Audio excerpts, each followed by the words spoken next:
Okay, hello everyone. Welcome back to the Cartoon Soup podcast. Happy Pride. Mal, say happy Pride.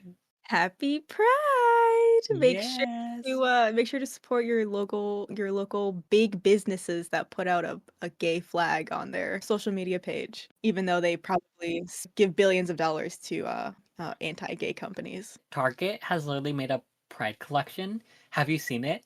They're literally so afraid to because they're afraid of homophobes that they made their Pride collection so how do I say this? What's the word I'm looking for? Safe. Safe. Yeah, they made it very unobvious. That's a Pride collection. That's Pride clothing. What's so confusing to me is I feel like their main consumer base are the queers and women who love the queers. Yeah, it's crazy. But anyways, today isn't about talking about companies. We don't want to talk about companies today. Today we want to talk about media that we think you should consume. This Pride. Are you going first or am I going first? Whichever one. Flip a coin. Roll a You dice. go Oh, I'm first gonna this roll a time. D. I'm gonna roll a D20. Oh, well, I usually go first, so I think you should. Fine, bitch. All right, lesbians first. Okay, so my first recommendation is a book called The Fireborn Blade by Charlotte Bond. Content warnings. Okay, we're gonna give content warnings when we think is necessary. These will also be in the description, so if you didn't hear us correctly, you can check the description. Yes. These aren't gonna be like, for me at least, these are not gonna be like all of the content warnings because I don't know which ones would be like completely appropriate to put in here and stuff. But the content warnings that I have for this book is death, murder, and sexism. So I'll start off by saying I never understood all the hype for like European Middle Age slash Dark Age slash like similar ages of that era. I also don't understand the hype for dragons. I still don't think I completely do, but I think this book was a good introduction and segue for me into these genres. This is a fantasy book. I should have said that. This is a fantasy book with dragons. But this book felt like it was holding my hand, which I really appreciated. And it completely has everything to do with our main character, Madeleine. There is so much going on, specifically with her. And the big twist was so insane. Literally, when I found out, my jaw unhinged and I put the book down in shock. Immediately, I was like, I cannot wait to reread this, which is something that I love to see in books. Mal recommended this book to me, and I did end up reading it. I thought it was amazing. I was also very shocked by the plot twist. I did not see it coming. It was amazing. It was surprising. And I also loved the way it ended, too. It was just great. Yes, it was a surprising plot twist, and then the ending was also surprising. A very magical ending, which I also don't think I'm used to. Magic. I'm not used to magic in books. So it's not deeply explored in this book, but there is something going on between Madeleine and another character in this book. I'd say it's a good book for someone who is skeptical of dragon fantasy but wants to dip their toes in it. The relationship between Madeleine and Saraline is more of the focus in the second book, which I am currently reading. So if you really want a book that focuses on romantic relationship, I guess a romantasy book, you won't really get that in this book. And I did end up giving it a 4.5 out of 5 because I use Storygraph, which is a pretty good score in my opinion. Okay, your turn, Marco. So I'm recommending my favorite piece of media that has queer characters. And I talked about this piece of media a lot, but I feel like it's a really good piece of media. It's Bloom into You. I've talked about this multiple times. So for the content warnings, major death and toxic relationship, moderate homophobia and sexual content, minor sexual harassment. So Bloom into You is my favorite anime about two girls falling in love.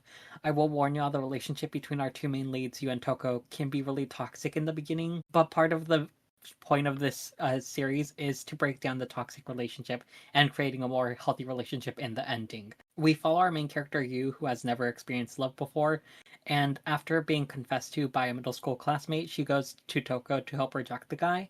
After some things happen, Yu and Toko create a somewhat queer platonic relationship, but Yu isn't sure if what she feels for Toko can be considered love. I love how Yu's sexuality is explored in this manga. We meet another character in this manga named Maki, who is asexual, and we're shown the differences between Maki and Yu. Maki feels no romantic feelings at all, but Yu seems a bit more different than him. I love Maki as a character, and I like a lot that they added an asexual character to the story. I should mention Maki never uses the term asexual. I feel like a lot of problems I have with anime and manga, at least queer ones, is that they don't really use labels, probably because Japan.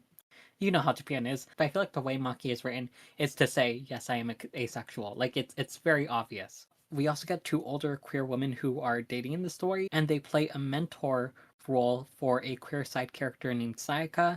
I love how supportive they are to Sayaka, and I love that we could see older queers in stories because I feel like we do not get enough older queers. So that was also great. The main plot is focused on Toko and her toxic view of love and herself. We get this explored through a play she and the rest of the student council are working on in the story. The school play is used to represent the way Toko hides herself from others, and the way it's done is really fucking smart, and I love it so much. Y'all need to read Bloom Into You. It's literally one of my favorite pieces of media. I literally have a copy of the art book. That's how much I love it. I'm considering buying the CD soundtrack because that's how much I love it. So there are two versions of this. There's an anime and there's also a manga.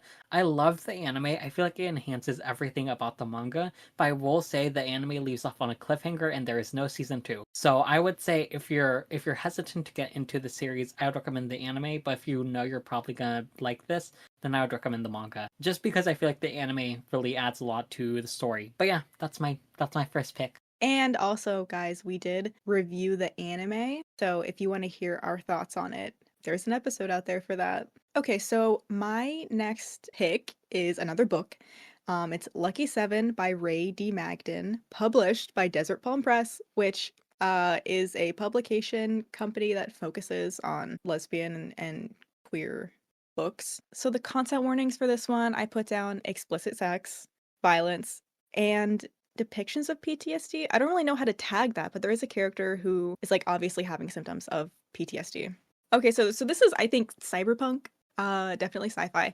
Now, something I really loved and something that is vitally important when writing in any sci-fi genre is if you're going to introduce futuristic shit, you have to make sure you explain it in a way that isn't boring but also makes sense. And this book did a really good job with that. There's a lot of scenes where there's like hacking where the person goes into the system and they like have an avatar and everything, and the way that those scenes are depicted was so freaking cool. Okay, I won't spoil too much, but I just have to say the villain in this, the writer did such a good job with making her a bitch. Every time I heard about her or saw her, I would squint my eyes, shake my head, and frown. The villain is my favorite type of villain, but just to stay safe, I won't say, like, what my favorite type of villain is, because I don't want to give too many spoilers. There is also such a diverse cast of characters in this, and I couldn't help but love literally every single one of them, even the white ones.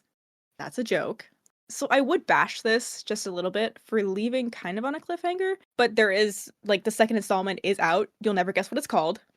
Lucky 8, and I've already bought it. I'm planning on reading on it, so I won't complain about that. And I did end up giving this a 4.75 out of 5 stars. Okay, your turn, Marco. Speaking of publishers that focus on diversity, I'm recommending a publisher called Power and Magic Press. Power and Magic Press is a small graphic novel publisher that focuses on publishing diverse comic anthologies. Not all of their anthologies are completely queer, but there are a few queer-focused ones that I think y'all should check out. I haven't read them all myself, but the press is working hard to create diverse comics, so I think you should definitely check them out. The first series I've read is called Power and Magic, the queer witch comic anthology that focuses on telling short stories of queer witches. There are 3 volumes. The third volume is called Immortal Souls, I believe, and the other 2 are just called Power and Magic. I've only read the first volume of the series, but I really enjoyed it. All of the short stories in the first volume feature POC and queer main characters, and the stories in the volume are also interesting and different, and I feel like it really packs a punch. For content warnings, the first volume has major cancer/chronic illness,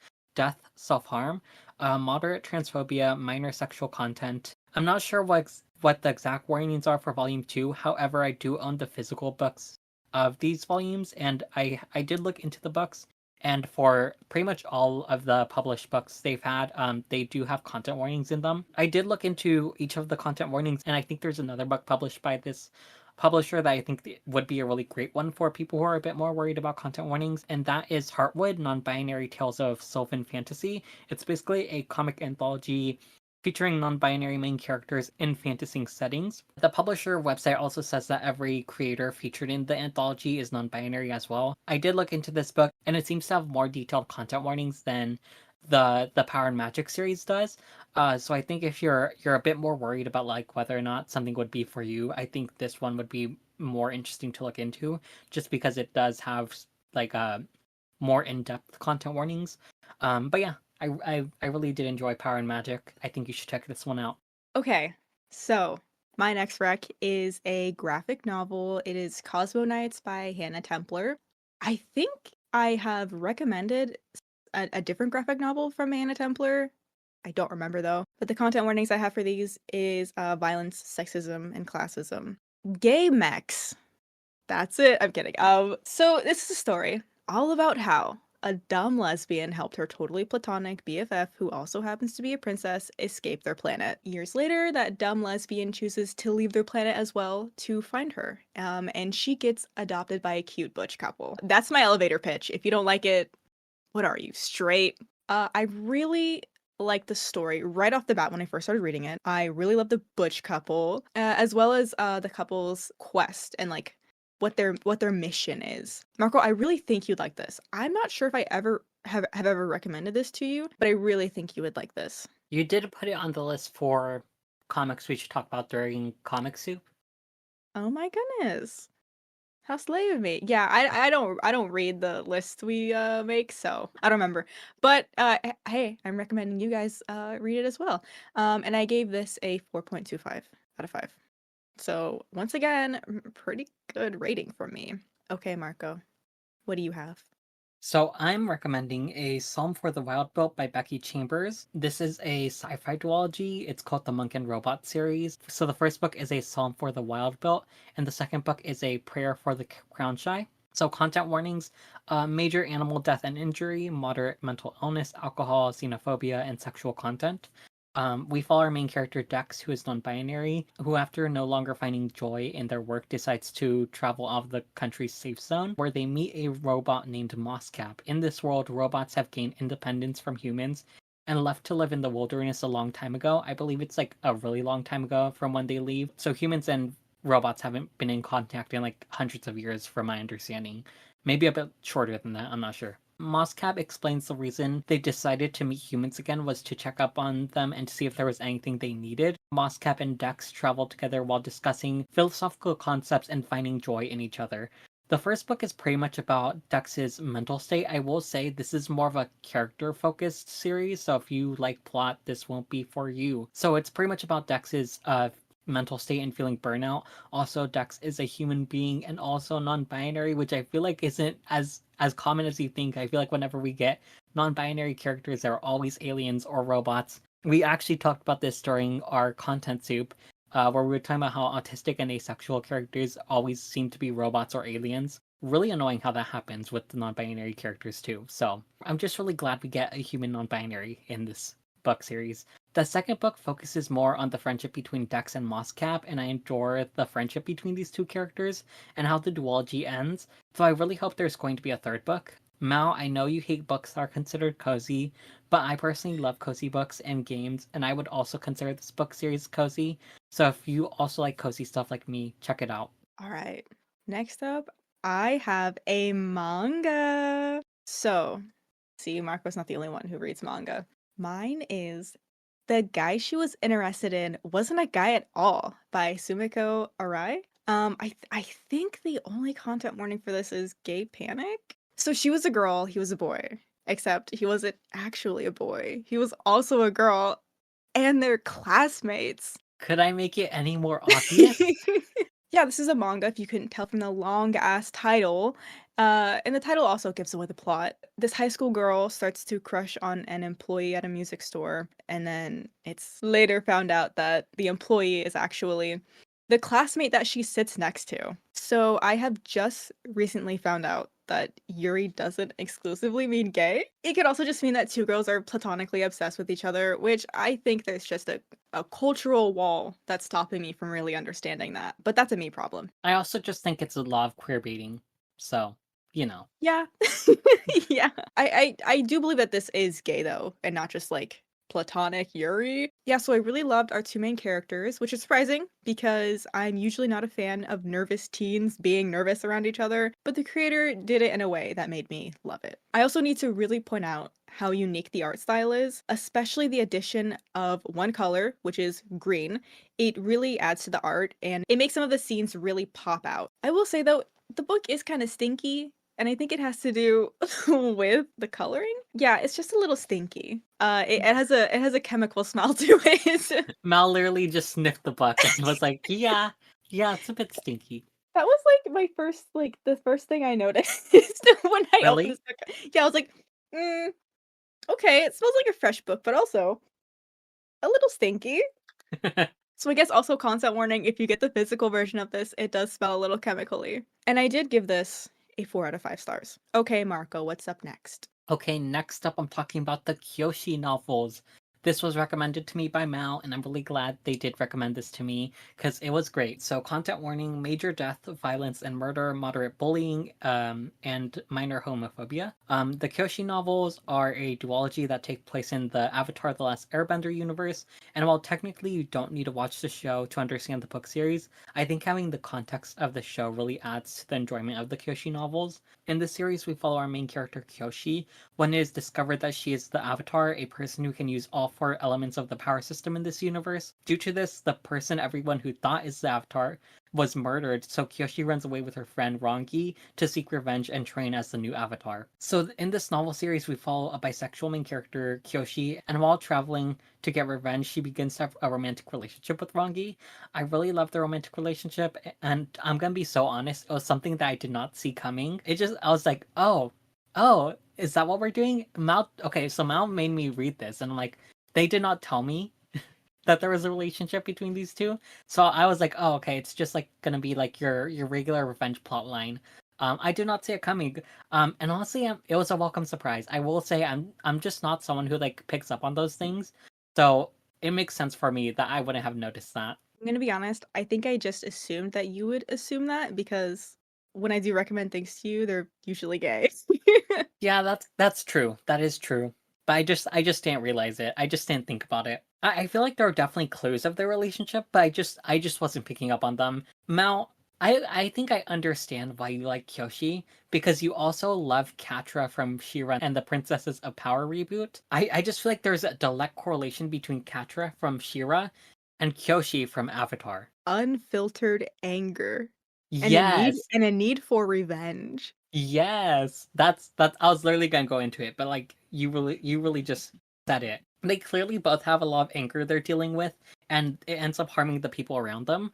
I think this novel series is perfect for people who like characters who have a like downward spiral. I personally have started becoming a bigger fan of these types of characters. So this was a warm welcome, and honestly, I think I would have liked Katra a lot more nowadays than I did when we first reviewed the series, which is so unfair of Katra. I'm sorry. This is my accept my apology, Mal. No. I was fighting for my life. Okay, that's fair. But I am sorry. Also, I just love revenge plotlines. So if you're also a fan of this, I would strongly recommend. All right, so I have a video recommendation, and I think I'm fairly certain I have recommended this before. But it is Sayonara Wild Hearts, which was developed by Simogo and published by Annapurna Interactive. So I think the only content warning for this is like a huge epilepsy warning. So Sayonara Wild Hearts is what happens when you make a synth pop album and then think to yourself, we can make a game out of this. It is a rhythm-based game and it is so visually stunning. They did such a great job at making you feel the music through the gameplay. That is the best way I can explain it. It does an amazing job at playing out how our main character goes through her journey of heartbreak and coming out on the other side a new woman. And I also love how they implemented tarot cards. Are you a tarot girly? No. Oh, okay. I thought you were for a second. I was like, wait a minute. Wait a Oh, goddamn minute. no.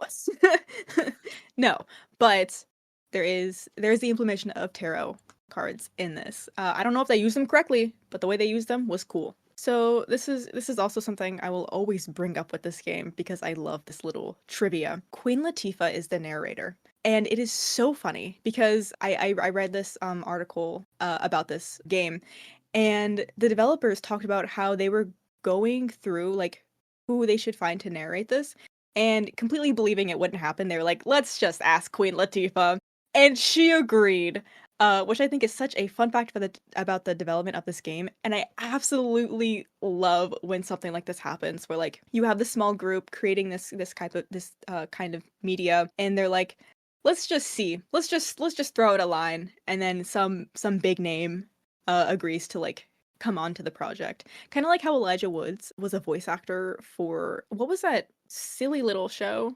Over the Garden Wall. And for anyone curious, my favorite songs on the soundtrack album are Mine, Wild Hearts Never Die, and Parallel Universes. All right, Marco, finish this off. So the last piece of media I'm talking about that I've actually consumed is Boys Run the Riot. I feel like I am not good at talking like at all, but I'm even worse today. So for this, there is major transphobia, bullying, and dysmorphia, moderate sexism and homophobia, minor dead naming. The manga follows a trans man main character, and while it can get really heavy at times, it's overall a very supportive manga series, and it gets more positive the farther you get into it. So we follow Ro, who is a trans man and is struggling a lot with his identity. He eventually meets Jin, and Ryo finds himself being able to come out to him. Together, they decide to start a fashion brand, and the series is basically about like them self-expressing themselves through fashion, and like also just like the friendships they make along the way. I really love the friendship between Ryo and Jin. I just love how much of a positive influence they're on each other, and even though this manga series is heavy, I love the overall community focus it has. It's only 4 volumes long, it's really short. To check it out. But now we're going to talk about media we want to consume that we haven't read yet that is queer. Okay, so, right. Okay, before I give my little book recs, I do have to say, a lot of the books I read that have lesbian characters or lesbian relationships, the best way I can describe the kind of book they are is the exact opposite of cozy fantasy. They are hostile sci-fi.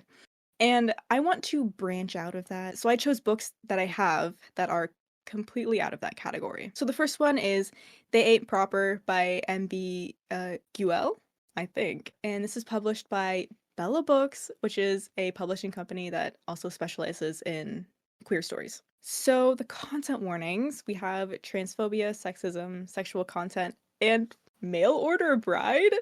Once again, I didn't I didn't know how to like correctly like tag this, but mail order bride. So cowboys and queers. This is a gay western, as all westerns are. I have never read a western, and this, it seems, it focuses more on the drama and complexities of the characters. So we'll see how I feel about that. All right, what is this book about?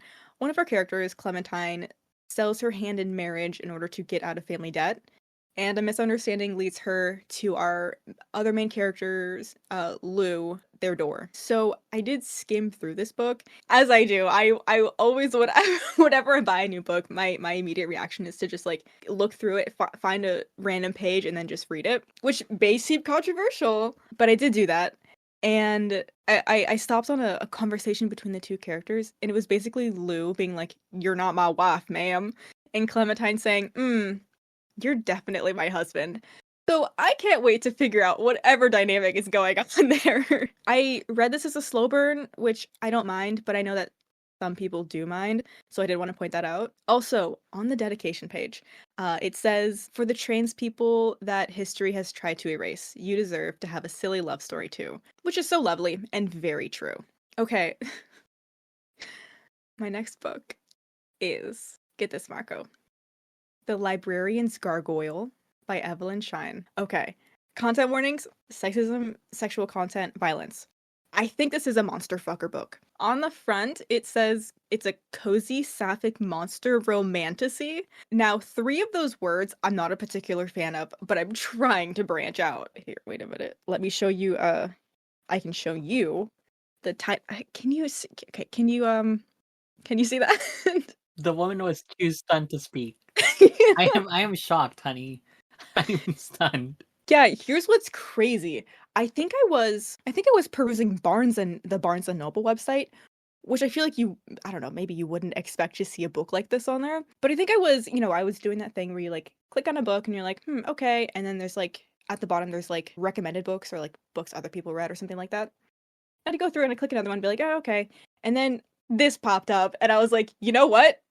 Why not? So I imagine this is up the alley of anyone who, as a kid, had a strange obsession with the Disney animated television show Gargoyles. I really have zero expectations or anticipations for this book. I did mostly buy this because I thought it was a little funny. So I really don't know what to expect out of this. except I think she's gonna fuck a rock, and that's it. Okay, Marco, take it away. Anyways, um, you know what? No, I love that for you, Mel. I love that for you, Thank but personally you. not me. Yeah, I understand. But anyways, moving on. So, something that I want to read is I Hear the Sunspot. Major bullying and ableism, moderate death and abandonment, minor fatphobia and gaslighting. I Hear the Sunspot is a gay romance manga between our two characters, Kohei and Taichi.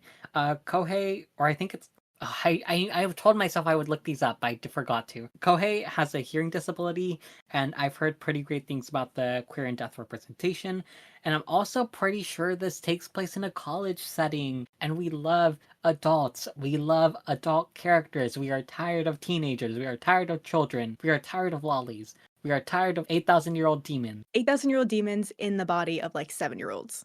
Yes. So yeah, it seems like it's gonna be like an adult romance, which I love. And it also seems like it's gonna have some disability representation, which is also great. Okay, the next one on my list I think is probably the most popular one that I have, which is a graphic novel series, Paper Girls. I have the complete story with me. It's fucking giant and it's so heavy, and I can't wait to uncomfortably hold this while reading it. The content warnings we have for this: violence and homophobia.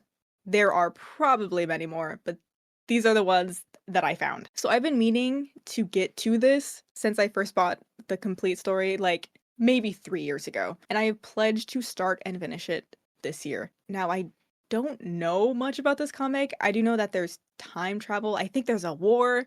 I do know for a fact that there are, yes, Don't you hate time travel though? usually yes, but consider this. I think it's gay.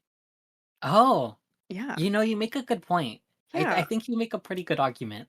Yeah. Think about it. I think it's gay. So now it makes it interesting.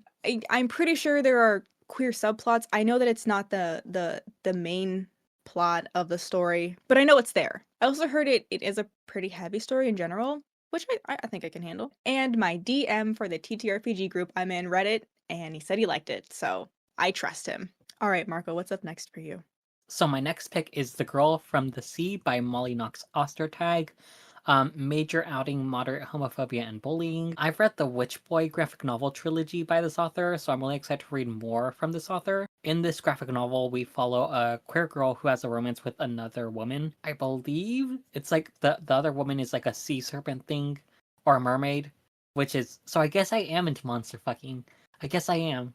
Oh my god. You were giving me the nastiest looks. And here we are. You're Well, gonna be reading The Shape of Water. Okay. In my defense, she looks like really human, so I think I'm allowed. Mm-hmm. Wow, okay. This gargoyle looks pretty human. What are you talking about? But How dare you? it's a gargoyle. I think there's a difference between. I think there's a different level between gargoyle and mermaid thing. Okay. For the listeners, I'm crossing my arms and I have an annoyed look on my face. Okay, I'm sorry. Okay. I Well, forgive you.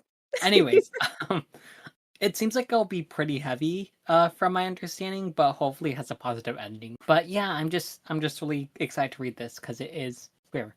All right, next up, I have a manga. It is I Love You So Much, I Hate You by Uni. Content warnings, cheating, explicit sexual content. Okay, now consider this. This is about a woman who cheats. Cheating bad, obviously. But think about it.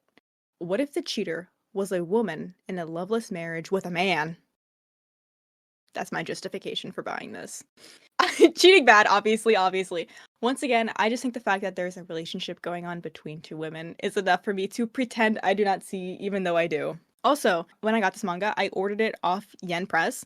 When I got it, it was wrapped in plastic, and then I noticed that it had a parental advisory warning for explicit content. This is the first time I've ever bought a manga with a literal, like, content warning on it. When I did buy this, I didn't know that there was going to be explicit sexual content in it. But yeah, you see nipples. I feel like a huge problem I have with queer manga in general is that so much of it is like smutty, and like obviously smut's not bad, but like it's I feel like it's definitely catering towards straight people. So I just want to mention that. Uh-oh. So I'm not Uh-oh. I'm just giving out a warning. Just be careful. Just look into it more before you decide to read it. Well, it's too late. Well, it's too late for you, but it's not too late for the audience. I guess, yeah. Oh, I should have also mentioned their coworkers. Is that an important thing? Their coworkers. Ooh. Their Ooh. coworkers. Uh-oh. So I think what I think one people love coworkers romance, you know? really?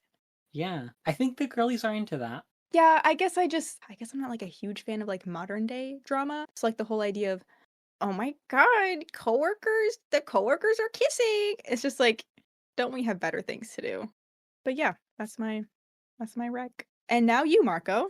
I'm gonna say I do have to go pee pee real quick Okay. again, but you can talk. Okay. Do you like my hoodie? You're muted, Fruit Loop.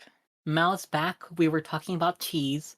Um, Oh, what the I'm fuck? sure I'm sure you have questions. I'm just considering, was I muted the whole time I was talking when That you it would left? be so hilarious if you were. I think I was. That is hilarious. Well, I guess okay. So so before once you left, I was gonna be like, oh, here's the thing I want to read, and it's very cheese themed. So I bet if Mal was here, they would be rolling their eyes once they were editing it and they heard it. I hope you're muted. No, no, I have to redo it. I have to redo it now. Okay. So you're gonna have to hear it.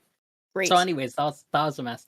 So, my next thing I want to read is The Princess and the Grilled Cheese Sandwich: Major Apparent Death, Sexism, Homophobia, Moderate Misogyny, and Classism. In this graphic novel, the main character, Camembert, runs away from her home after her father passes away in order to live a life where she doesn't have to marry a man. She goes to a neighboring country and cross-dresses as a man when she meets Bree, the princess of the country. As they grow closer, Camembert finds it harder to keep her true identity a secret. So this is a very cheese-themed comic because the two main characters are called Camembert and Bree, and Mal looks so disappointed. They have their head in their hands. They're just looking down. Continue. Nope, that's it. I just think it's gonna be a Really? fun one. I just Oh think it's my gonna be a really god. fun one.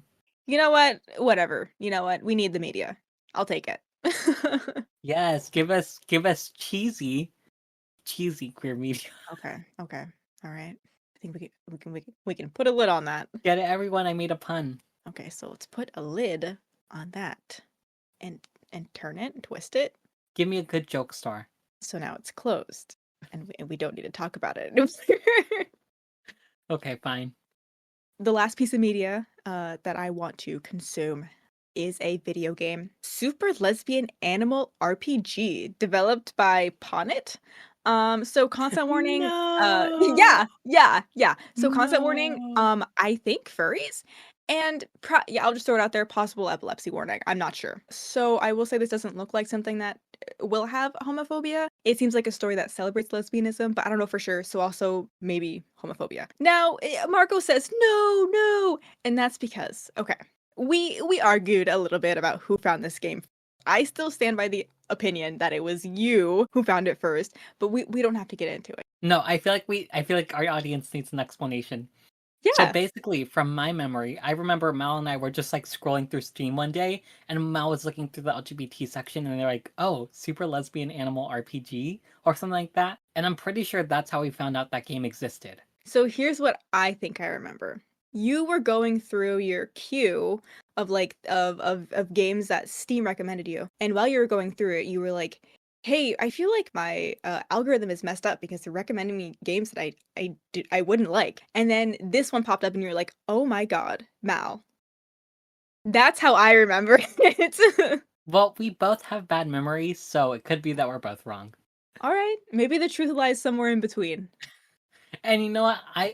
I just don't want to be the one who found it because I don't I don't want people to think I'm a furry. We don't have anything against furries in general, right? I just don't want to be in that crowd. That's pretty much it. But Yeah, nothing against them. nothing against them. So I want to play this for reasons too. I think this has the potential to be one of those things that on the outside seems silly or generic, but maybe delves into something deeper when you least expect it. I also just thought it'd be funny to do a playthrough of it on my very popular gaming channel, which you can find if you go to our YouTube page, and then we have our other YouTube channels linked somewhere there, right? I never talked about this, but I do have a booktube channel where I review books. Check it out. And Mel has a gaming channel. Check that out too.